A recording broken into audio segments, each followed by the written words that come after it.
Bonjour à tous et bienvenue, vous regardez 6 minutes chrono, le rendez-vous quotidien de la rédaction de Le Capital. Et aujourd'hui nous accueillons Jérémy Bréau, bonjour. Monsieur Terra, bonjour. Vous êtes maire Les Républicains de Bron, président de la Fédération Les Républicains du Rhône. Je voulais revenir avec vous sur la composition du gouvernement Barnier, dans lequel on retrouve beaucoup de ministres LR.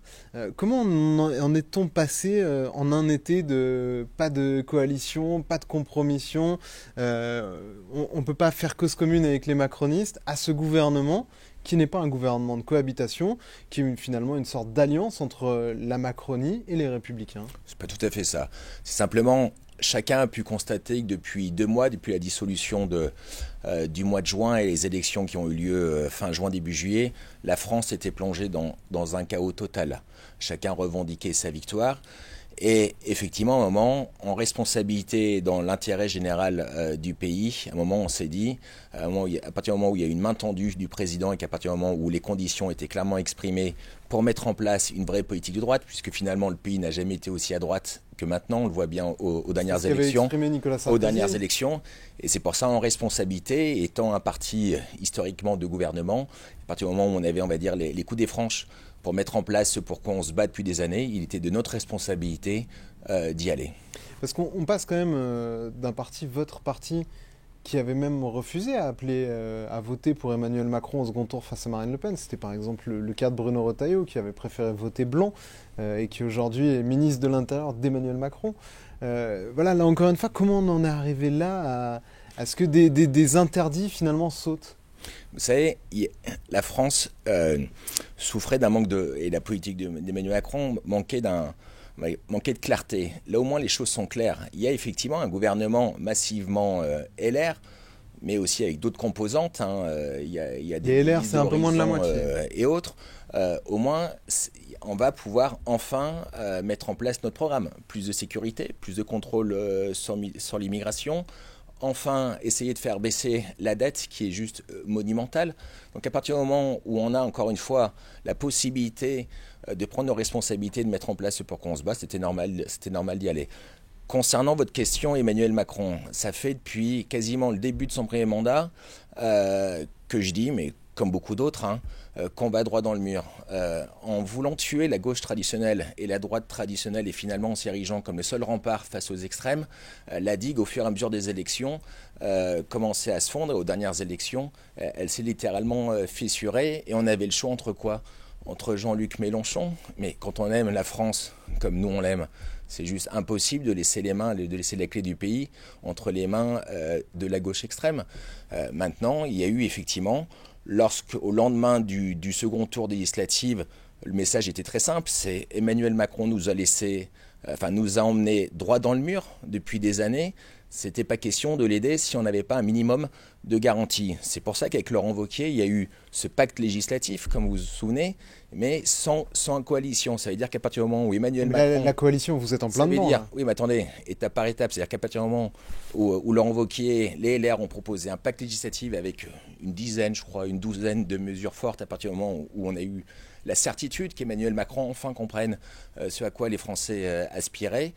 Et à partir du moment où pendant 2 mois... Mais vous pensez réellement que vous allez répondre aux attentes exprimées par les électeurs lors des législatives? Parce qu'il y avait une majorité, finalement, si on additionne, pour revenir à la retraite à 60 ans, il y avait une majorité pour plus de services publics. C'est pas forcément ce vers quoi on va. C'est pas l'analyse que nous faisons.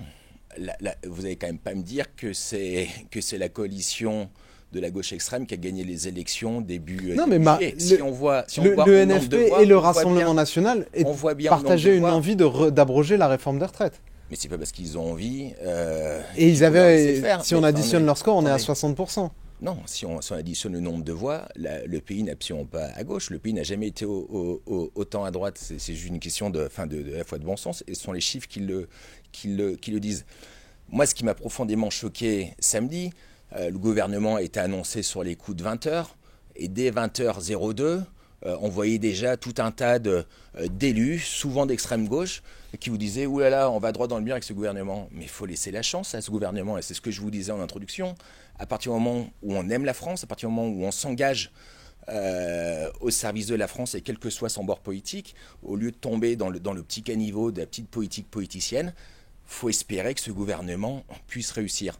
Je ne dis pas qu'il faut aller jusqu'à le soutenir, parce que pour certains c'est trop compliqué, mais au moins espérer que ce gouvernement réussisse, puisque si ce gouvernement ne réussit pas, on va dire, ça laisse quand même des lendemains qui risquent de déchanter.